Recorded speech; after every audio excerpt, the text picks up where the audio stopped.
If this is true about the CIA, then we need to prepare. The CIA has been riddled with controversies of corruption for decades. We've seen accusations of their involvement with the JFK event. We've looked at how the CIA has attempted to stage drastic events in the USA to get into a conflict with Cuba, and even the CIA's involvement with the Spirit Realm. Yes, that really happened. But if this next accusation is true, this may be the straw that breaks the camel's back. And this may require all of us to prepare.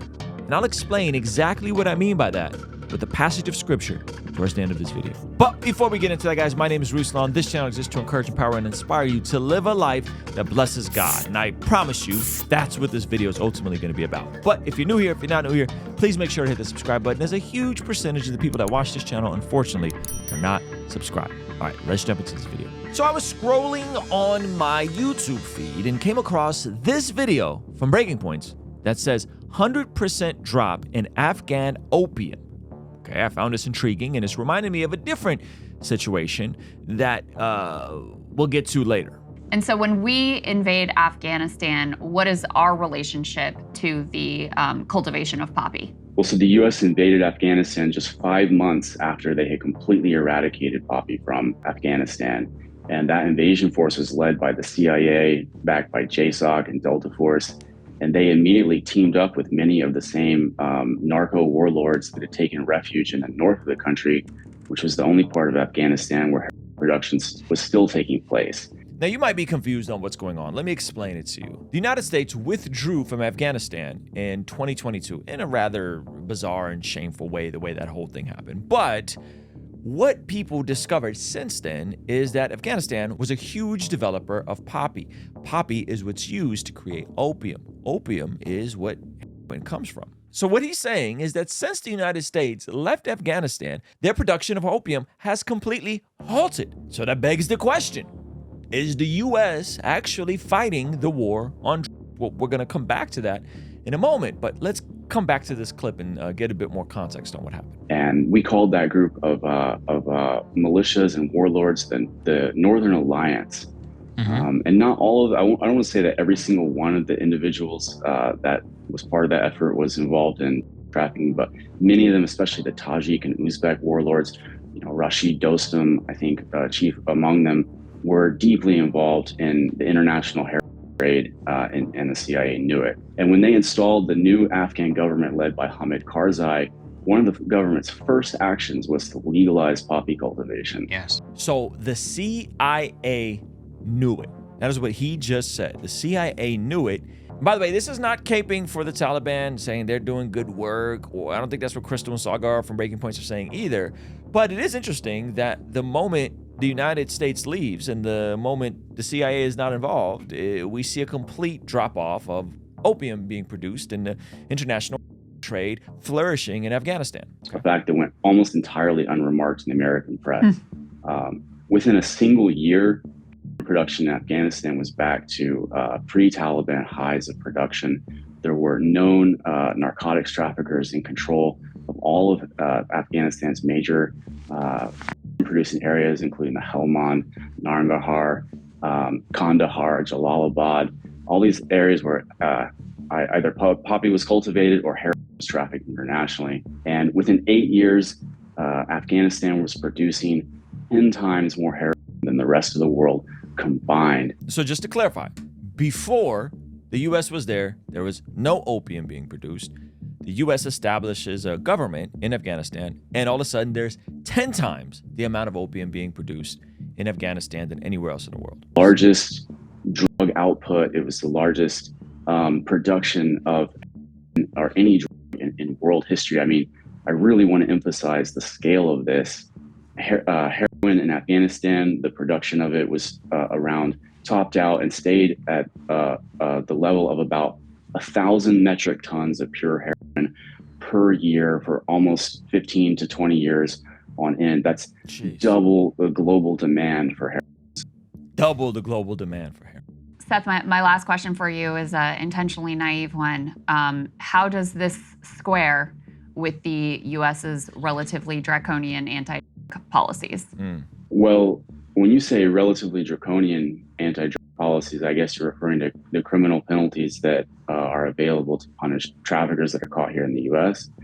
Well, it just goes to show that, the government really kind of, instead of fighting a drug war, it's more that they pick winners and losers in the game. So he said that they pick winners and losers. Stark contrast what we've heard about the war on drugs. I decided to poke around the comments of this video, and I'm not saying this is like hard proof and evidence. We'll get to some of that later. But check out some of these comments from people who claim to be in the military and their experience with everything that's being discussed here. Dude, we literally protected those fields on deployment. Pissed us off. So this is by an infantry Marine who was deployed to Afghanistan. He said, and I've said it for almost decades, why are we guarding poppy fields? And why does the beginning of the opioid crisis coincide with the beginning of the war on terror? I have so many thoughts on this, but it's sickening what our country is. I talked about this after leaving the military in 2003. No one believed me. There was even a spin saying the fields were the Taliban's. I'm very effing happy someone is saying something finally. Now, this reminds me of something that is almost identical in U.S. history that I actually just discussed on my appearance on the Sunday Cool Ninjas or Butterflies podcast.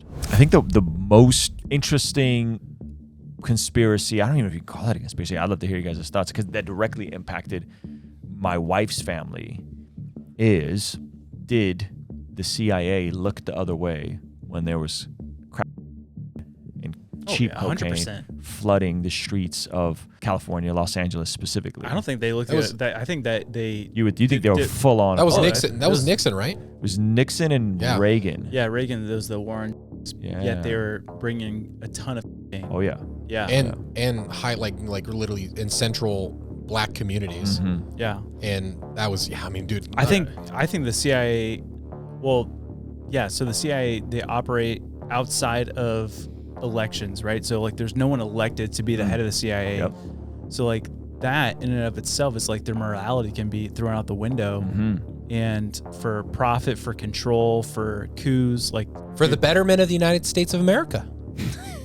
So all this was actually exposed in a small newspaper by a reporter named Gary Webb. The Mercury News published Webb's reports in a 3-part series titled Dark Alliance. The story grabbed attention across the US, particularly amongst the African-American community, which had been targeted by law enforcement following the rise of crime. Tell America what the story is about. It was about a crime ring that operated along the west coast of the United States throughout most of the 80s. And some of the money they were making was going to support an army that the men who ran the cocaine ring worked for, called the S.D.N.Y. This was an army that the CIA started in 1981 and supported. Better known to us, most of us who remember it, is the Contras. Now we're going to discuss Gary Webb's tragic and horrifying death in a moment. But here is the CIA's and the mainstream media's response to all this. Agency, the heated LA community meeting. It is an appalling charge that goes to the heart of this country. I will get to the bottom of it, and I will let you know the results of what I found. How are we supposed to trust the CIA officials to investigate themselves? The CIA is investigating themselves in allowing and perhaps facilitating the infiltration of cheap cocaine all across streets of California to fund the Contras fighting communism. Reaction of America's mainstream media. Webb and the San Jose Mercury News often maintain that Dark Alliance was intended as the beginning of an investigation that larger newspapers with more resources could then continue. But what actually happened was that instead of investigating the CIA, major papers like the LA Times, Washington Post, and New York Times all attacked Webb himself. Webb was eventually hounded from his job and found himself unable to work as a journalist. He died by in 2004. But the details around his death aren't just mysterious. They're actually horrifying and make no sense. Yeah, and then, but the guy, did you guys hear about the whistleblower? No. So the whistleblower, this is true, you guys can look this up. The whistleblower on the CIA thing ends up shooting himself in the face twice. No, he did not. Wait, what? That's actually impressive.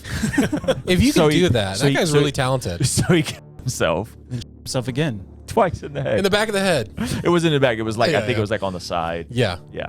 So throughout this whole process, of course, the CIA denied this. The government denied this until They didn't. Okay, real quick, I need you to know about something that is going to expire October 11th, and I don't want you to miss it. As we come out of a tumultuous and divisive election season, it is my heart that we can be the hands and feet of Jesus and live a life that blesses God. And that is why we are having the first ever in-person Bless God Summit, the solution to the culture war. To not just be Christians who are reactionary to whatever is going on, but to live a better story and build better culture. And to be the solution to the culture war, I've brought in some of your favorite YouTubers, podcasters, speakers, and apologists to equip us by speaking at this 3-day event. This isn't going to be like the typical Christian conference, as we'll be doing something that is interactive, social, and giving us an opportunity to connect with each other and some of the speakers and performers. And this is all happening March 27th, 28th, and 29th at the beautiful Westin Spa and Resort in Carlsbad, California.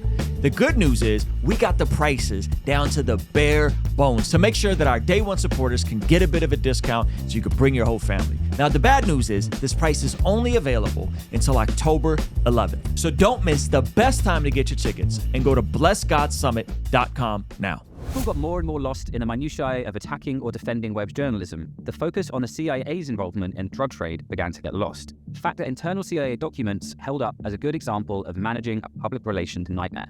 But in 1998, the CIA's own Inspector General released a report essentially admitting that many elements of the Dark Alliance story were true, that the agency had known that the CIA's responsibility for our drug plague did not involve giving an order, rather it involved obstructing the efforts of those who tried to combat drug trafficking. Were importing cocaine, had done nothing to stop them, and had even protected them from investigation. So you had the CIA finally coming to the table and admitting that what we reported in the 80s and what Webb reported in the 90s was in fact true. Mr. Menezes was actually indicted in 1984. He was known within, my own sources in DEA told me he was known as El Rey de la Droga, the king of drugs. He was in more than 40 files, indicted mysteriously, and people within DEA say that was CIA intervention that kept this sealed indictment from ever being opened. In one case detailed in the report, when traffickers linked to the Nicaraguan king of drugs, Norwin Menezes, were busted in San Francisco in 1983, the CIA even requested that tens of thousands of dollars, which had been seized, be returned to the drug traffickers. Oh my gosh.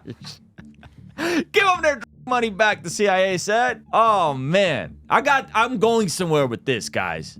Just bear with me. The CIA admitted that they knew that these guys were selling and had went to the Attorney General and asked the Attorney General could they not report it because the mission that they were trying to accomplish was so big. It was a matter of U.S. What do they call it? National security. National security. The U.S. The CIA was allowing this kind of to happen. To go in, and they weren't putting it there, but they were allowing it to happen and funneling. That's what we believe. So this is something the CIA knew about. They protected these folks who were peddling this stuff. They were using the proceeds to fight the communists in different parts of the world, funding the Contras. And ultimately, here in America, this did a huge number to a lot of communities as the crack epidemic spread and things got really, really, really bad. Reminds me a lot of potentially the meddling going on in Afghanistan and this sudden drop-off of the production of opium. If I'm honest with you guys, all of this creates a rather bleak view of some of our own law enforcement institutions here in America. But the interesting part is the scriptures actually speak directly to this in a way that, if I'm honest, go against my natural inclinations to just be utterly disgusted by this sort of behavior. Okay, so 1 Peter chapter 2, verse 11 and 12 says, "Dear friends, I urge you as foreigners and exiles to abstain from sinful desires which wage war against your souls." So Peter points out that on this side of eternity, we're foreigners, we're exiled. This is not our final destination. We are just passing through here for 70, 80, 90 years. The next verse gives us a specific instruction, but it's the verse after this that's really going to shock you. Look at what verse 12 says. He says, "Live such good lives among the pagans that though they accuse you of doing wrong, they may see your good deeds and glorify God on the day he visits." So this verse is saying that our good deeds in our lives will actually help those who don't know God, the pagans, to glorify God and ultimately, potentially, get them to see Jesus in the right light. Our good lives, the lives that we are called to lead. But it's this next verse that really shocks me. Verse 13 says, "Be subject for the Lord's sake to every human institution, whether it be the emperor as supreme or to governors as sent by him to punish those who do evil and to praise those who do good. For this is the will of God, that by doing good you should put to silence the ignorance of foolish people. I'm going to be honest with you guys. This verse right here, every human institution, in verse 13, is something I struggle with, especially finding out crazy stuff like we just did about the CIA. But Peter is encouraging us to be subject. That doesn't mean we're to sin. That doesn't mean we are to deny our faith. That doesn't mean we are to deny God when pressed by different laws or whatever is being passed around in the ideologies of the world. But it does mean that what we're ultimately called to do, that we are to live lives that put to silence the ignorance of foolish people. The interesting part about this passage is Peter is writing this and probably knew at some point he was going to be martyred by the emperor in Rome. That is how he passed, actually. Crucified upside down because he didn't believe that he was worthy to die like his Savior, Jesus. We also know that a lot of the other apostles were also martyred for their faith. And so ultimately, we are foreigners and strangers in this land. Ultimately, we are called to live lives among the pagans that will ultimately point them to Jesus, despite how corrupt this world is and despite how bad some of these institutions are. And if you want to hear about the time the CIA actually discovered the spirit realm, check out this video over here. All right? I'll see you over there. Peace.